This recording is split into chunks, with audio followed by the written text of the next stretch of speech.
虽然我们有人没有声音了，还是站在这里赞美你，主，我们感谢你。主，我们很多人因为这一次的因为这次寒流感冒，但是主啊，我们更感谢你，因为在这春节的时候，你赐给我们这么多天好的天气、温暖的天气。主啊，因为我们知道你看顾我们，主啊，你知道我们所不能承受的，主啊，你将你被抗击，主啊，你不可惜，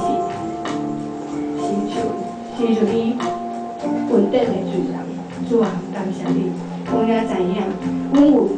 凡是有气息的，都要来赞美你。主啊，我们要开我们的口，我们开我们的心，一起来赞美你。